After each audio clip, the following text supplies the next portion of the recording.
and you gave me a good idea. Look, I don't know if it's on my story, but let me see, where's Facebook? I don't even see Facebook here. And I was trying to get to Facebook. But anyways, my name is Yolanda, and I'm in the street again, homeless, due to something that happened that had nothing to do with me or my mom or my daughter or my family. This problem was due to youngsters that are arguing, fighting, and then they don't fight, they just grab a gun, and that's how they do it.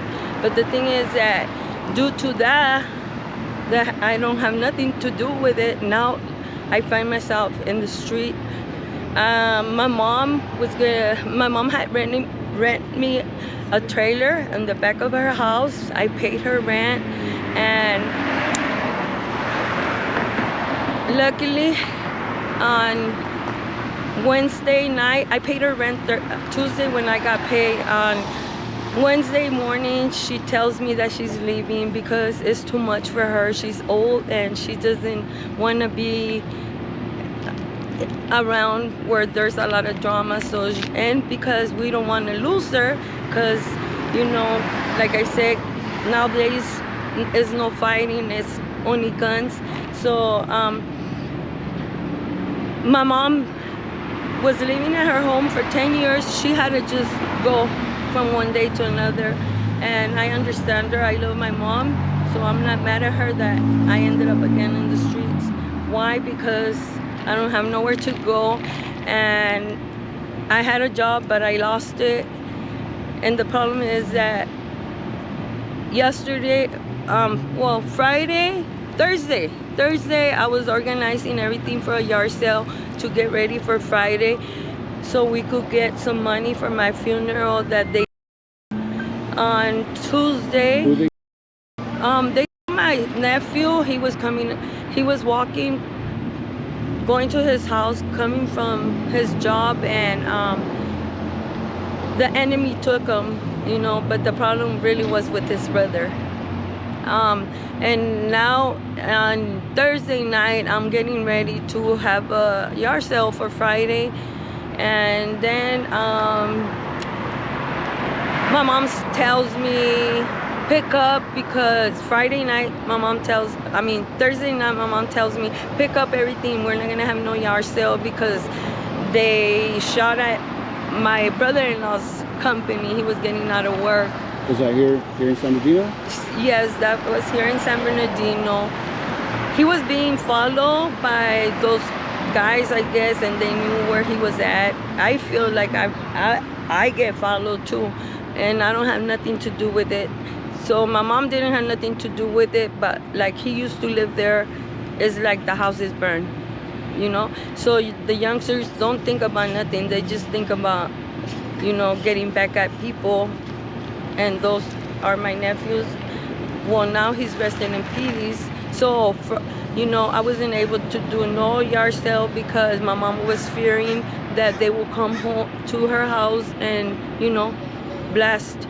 And your like nephews, they're gangbanging? I don't know if they were gangsters or what, because I was not, just like hi tia, bye tia, and like that. That was the only thing. I didn't know their problems, but it affected us. Now we lost my nephew, and now they were looking for my other nephew. Why? Because they wanted to really get the other one and not the one that was working and doing good. But only God knows, you know. I know that God didn't take his life. It was the enemy that took him.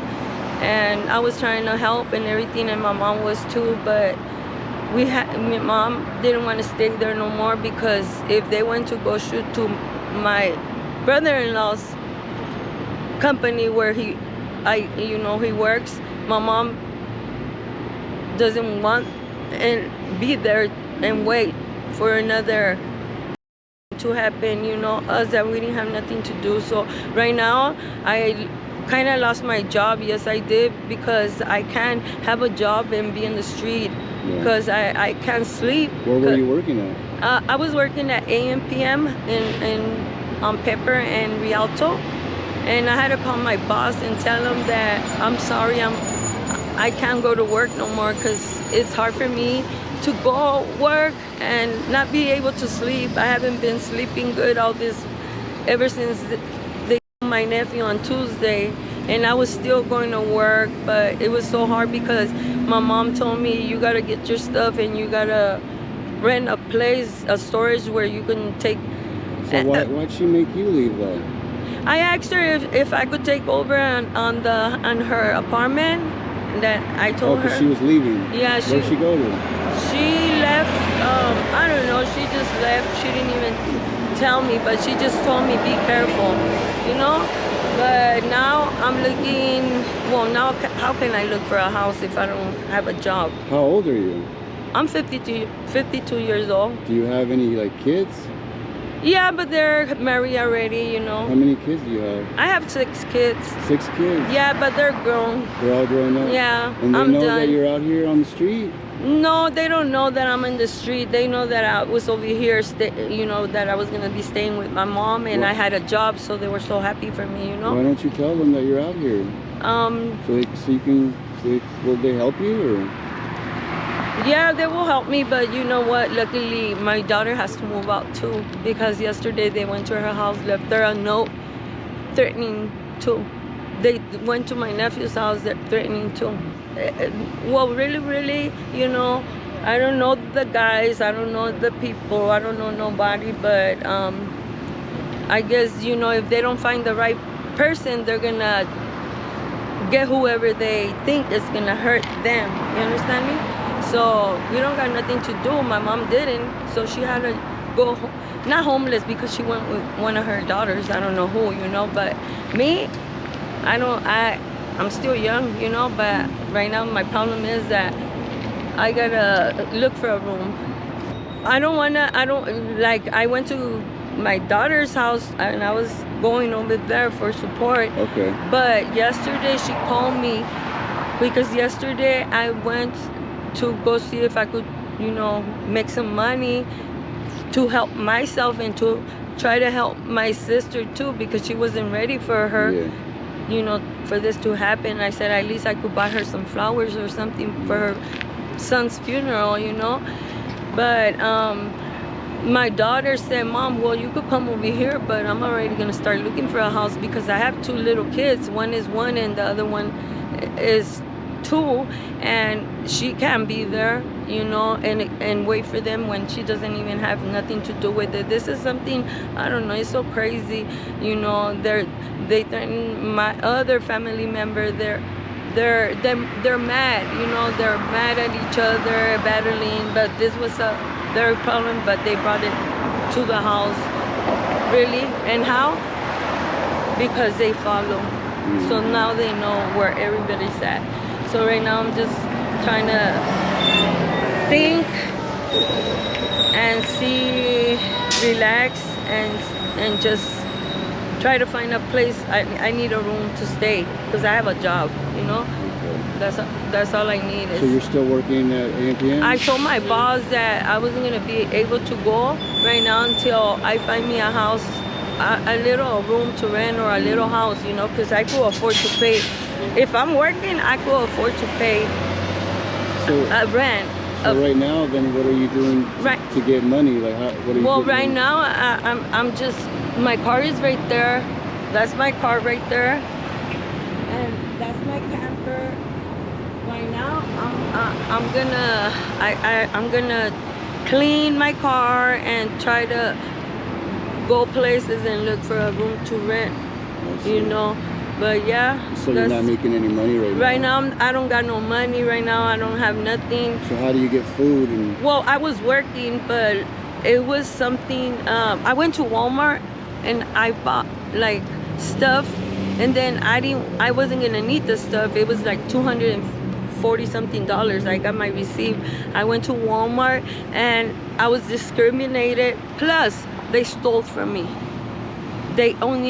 I wasn't paying attention because they 5 security guards, and they don't understand. They say I had a bad attitude. I say I can't change my voice. This is how I speak. Plus, I'm going through some problems. You have it bad, and I'm not gonna give you service and all this. And then I said, oh my God, I can't believe that you guys are treating me like that. Plus, I grab my money and I leave, and I realized that it wasn't the $200 and something. It was only $40, and that's why I'm broke, because they stole from me. Walmart on Highland, the one that is on Highland. Yeah, I can't believe it, but God knows. But yes, I need help right now, because I need help finding a place and help, till I get in my feet. So where do you see yourself in the next 6 months? Well, in the next 6 months, I see that right now, I hopefully, I pray to God that I could find a place.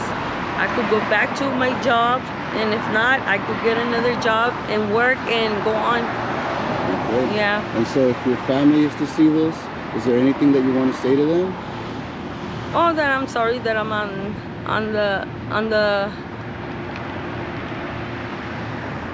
this interview.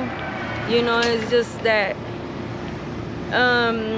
my kids are there, they love me and everything, but it's not their responsibility to support me on that way, because I'm on this.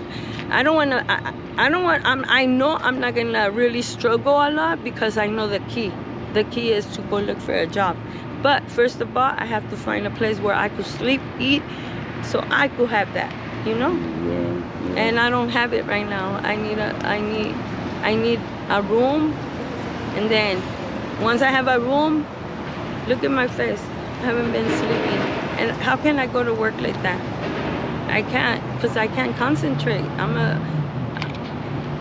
I don't want to mess up. I'm a cash register clerk, and all this it affected me too. It was my nephew's problem, but it affected everyone in the family. Now it affected my daughter, even though she's like, last night, where are you? I say, Mom, I say, daughter, I'm still here trying to put my stuff back in the car, because I did the yard sale, not in my mom's house, but in the corner field.